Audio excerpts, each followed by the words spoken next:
Welcome to the Sports Star Podcast 1. Today we're covering Carlos Hyde, Joe Flacco, Jadeveon Clowney, Cam Newton, and we're going to predict the Rookie of the Year for both categories.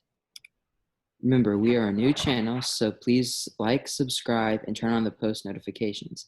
Check out our website. The link is in the description. So Carlos Hyde signed with the Seattle Seahawks a few days ago. I'm not surprised by this because Marshawn Lynch retired for the third time, and they needed a backup running back to Chris Carson.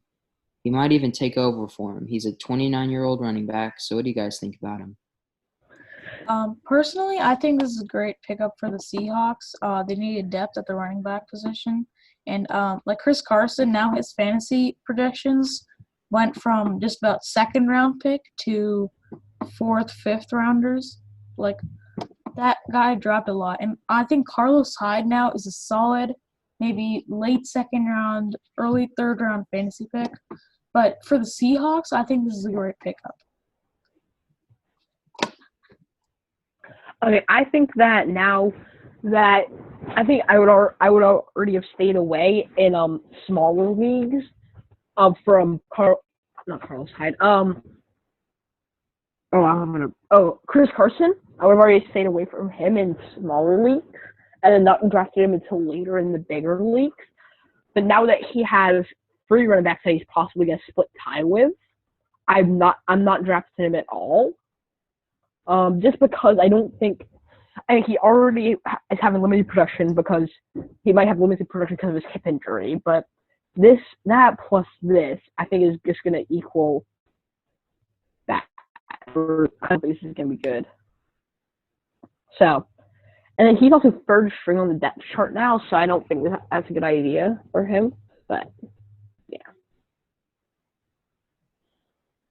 So let's move on to Joe Flacco. Joe Flacco got picked up by the New York Jets. Here's a guy that went to the playoffs in his first 4 seasons. He has turned himself into a backup QB, obviously, but what are your insights on Joe Flacco? So I think Joe Flacco is still a decent starting quarterback, and I don't know why he struggled so much in Denver. I think it might have just been the weapons around him. I do think that he's a very good backup quarterback, maybe like top 5 backups in the league, at least. So, I think he's a solid option there, and it's just a. Like Luke Falk came out for the Jets. He started a few games for them last year just because both starter and backup were injured for the Jets. So, like, this is a much-needed piece. And they drafted James Morgan, but I don't think he's going to – either he hasn't proved himself yet, or the coaching staff still wants some veteran presence there. So, I think that this is a very good choice for the Jets, who have been struggling. I think that most of the quarterbacks on their roster could be good, but aren't.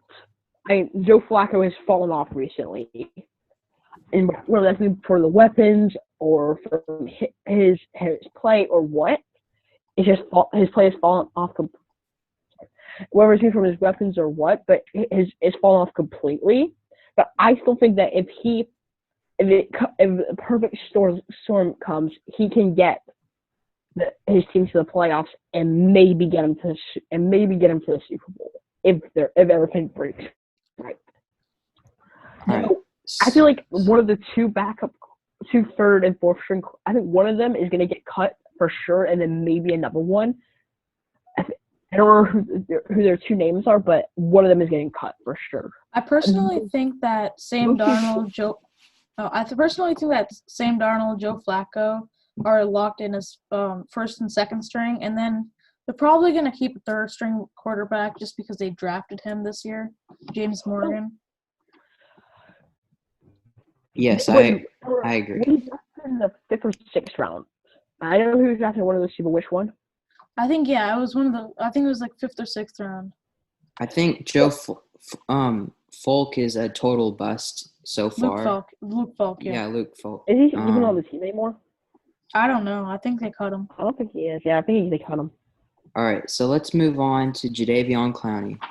Jadeveon Clowney has yet to sign with anyone, basically, and he's a former first overall pick, but here's my problem with him. He's a disruptor to the defense, but he doesn't register a lot of sacks. He only had 3 sacks last season.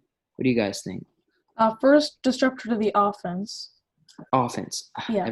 Yeah. Second, like a news report just came out that he just turned down a huge offer from the Browns, which was like somewhere in his wanted range, wanted amount of money.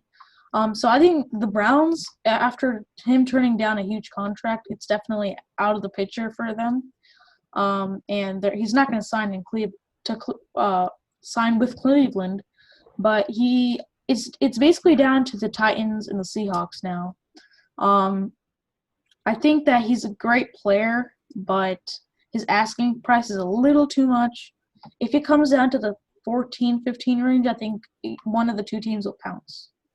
So I think that the reason why he hasn't gotten signed is because he's asking for premium defensive player money, like top 5 or 6 defensive player money, where he's really a top maybe 15, maybe. But I feel like you're right. If he lowers his price, he's gonna get signed. But just right now with how high his price is, I don't think he is. All right. Let's move on to Cam Newton. So now here's the biggest surprise of all free agency, other than Tom Brady obviously going to Tampa Bay, is Cam Newton is still on the free agency block.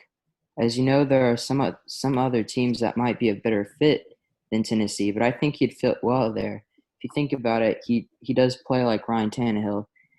He can run like him, throw like him, and if the Titans pick him up, Ryan gets hurt, they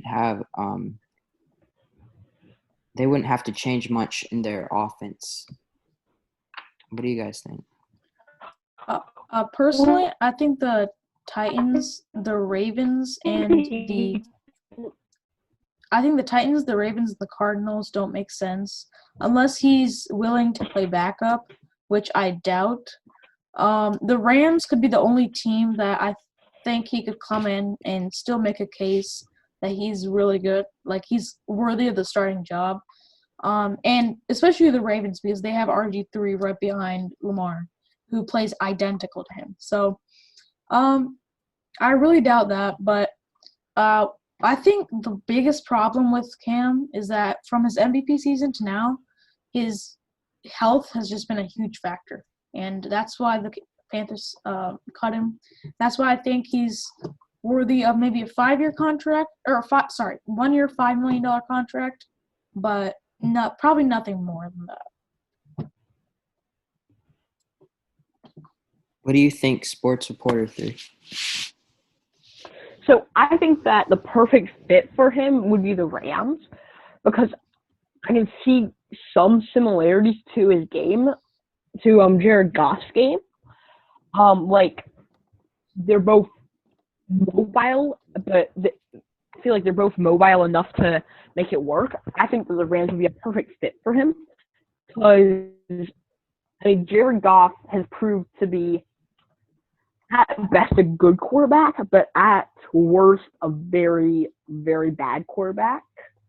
But so yeah.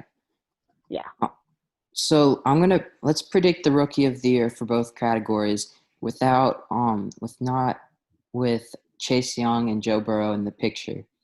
I'm saying CeeDee Lamb is a high contender for the offense and Isaiah Simmons for the defense. So what are your picks? I would not put CeeDee Lamb up there. I think he could do great things in the NFL, especially with the Cowboys.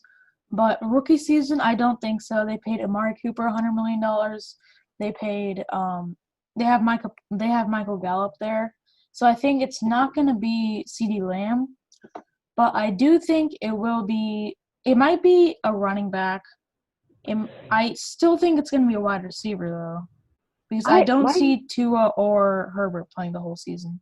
So on offense, I'll go with. I don't know. I'll go with I guess I'll go with Jerry Jeudy or maybe Jalen Reagor. And defense, shoot. I think You I'm said gonna. Yeah. Jeff Okuda. No, I don't think Jeff Okuda is gonna step in and be like that immediately. Great guy. I think he might be great, but I don't think it's gonna be immediate.